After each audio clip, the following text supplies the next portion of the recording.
Halo anak-anak, pada hari ini kalian akan mempelajari tema globalisasi, subtema 1, dan pembelajaran yang keempat. Pada materi ini, kalian akan membaca sebuah teks yang tertera pada bacaan, kemudian kalian akan mencari informasi penting dari teks tersebut. Selain itu, kalian juga akan menganalisis faktor-faktor yang mempengaruhi keberagaman ekonomi di lingkungan sekitar kalian. Selamat belajar! Nah, ini adalah contoh teks bacaan, yaitu globalisasi dunia tanpa batas yang sudah tertera pada buku tema kalian. Kalian harus membaca teks bacaan berikut ini, kemudian kalian mencari informasi penting apa saja mengenai teks tersebut.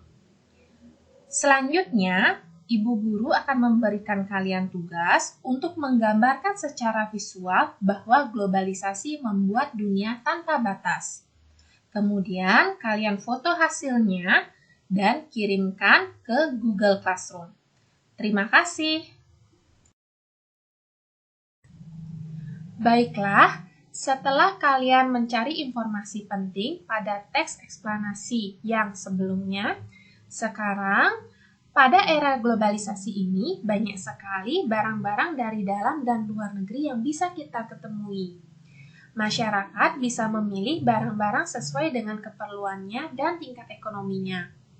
Tingkat ekonomi yang berbeda bisa disebut dengan keberagaman ekonomi. Nah, kalian kan sudah tahu bermacam-macam profesi yang ada di lingkungan sekitar kalian. Sekarang, cobalah kalian analisis faktor-faktor apa saja yang mempengaruhi keberagaman ekonomi di lingkungan sekitar kalian. Selamat mengamati! Baiklah anak-anak, setelah kalian mengamati lingkungan sekitar kalian, mengenai faktor-faktor yang mempengaruhi keberagaman ekonomi, sekarang Bu Guru akan menjelaskan apa saja faktor-faktor yang mempengaruhi keberagaman ekonomi. Ada beberapa faktor-faktor yang mempengaruhi keberagaman ekonomi, di antaranya kondisi alam, letak wilayah, transportasi dan komunikasi, serta penerimaan masyarakat. Mengenai kondisi alam di sini, maksudnya jika letak tempat tinggal kalian di pedesaan atau di pegunungan ataupun di pesisir, maka jenis keberagaman ekonomi yang ada pun juga berbeda-beda. Bagi yang kondisi alamnya di pegunungan, mungkin lebih banyak yang profesinya sebagai petani dan sebagainya. Kemudian, letak wilayah. Letak wilayah di sini hampir sama dengan kondisi alam. Misalnya, letak wilayah perkotaan dan pedesaan. Letak wilayah perkotaan mungkin akan lebih banyak jenis kegiatan ekonomi seperti perdagangan, perkantoran, dan sebagainya. Sedangkan di pedesaan mungkin lebih condong ke pedagangan. Kemudian, mengenai transportasi dan komunikasi. Jika yang di daerah pesisir, mungkin atau dekat dengan daerah perairan, mungkin transportasinya banyak yang menggunakan perahu, otomatis mata pencarian mereka adalah sebagai nelayan. Begitupun dengan komunikasinya. Banyak di daerah perkotaan yang sudah terbiasa menggunakan laptop, terbiasa menggunakan HP, karena sinyalnya sudah mendukung. Sedangkan yang di wilayah terpencil, mungkin transportasi dan komunikasinya kurang memadai, sehingga sangat berpengaruh sekali terhadap keberagaman ekonominya. Bisa saja yang di daerah terpencil tersebut ekonominya banyak yang berprofesi sebagai petani tanpa memerlukan teknologi dan komunikasi yang canggih.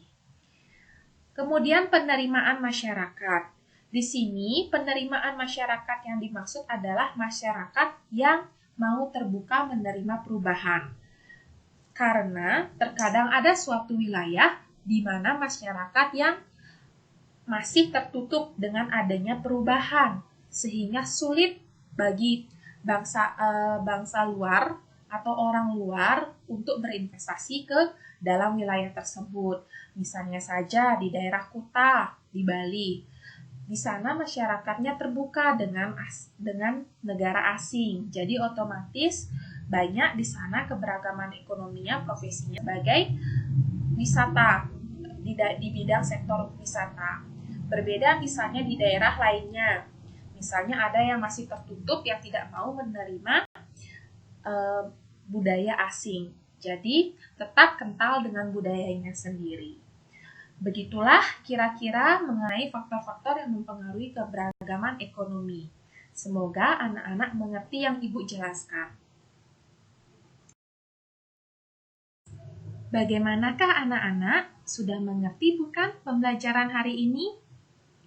Baiklah, Ibu Guru akan menyimpulkan mengenai materi pembelajaran pada kali ini.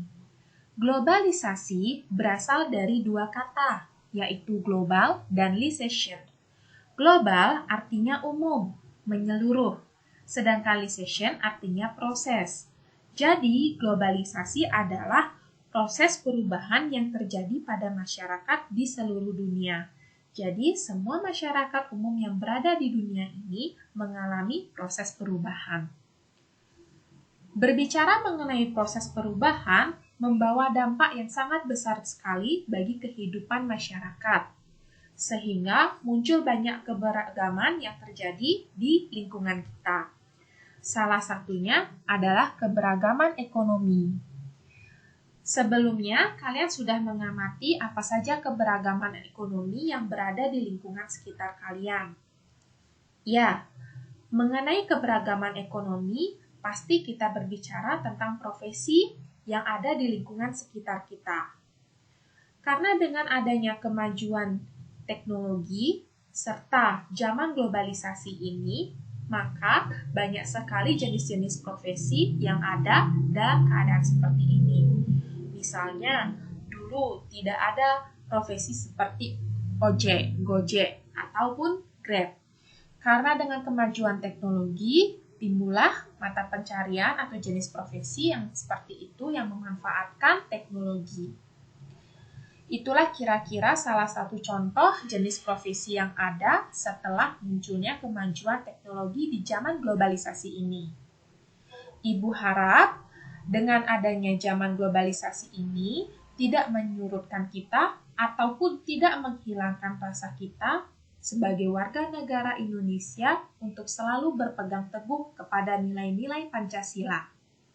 Perubahan akan selalu ada, tetapi tetap kita selalu saring agar sesuai dengan nilai-nilai Pancasila. Demikian pembelajaran hari ini, semoga bermanfaat untuk kehidupan kalian. Sampai jumpa di pembelajaran berikutnya.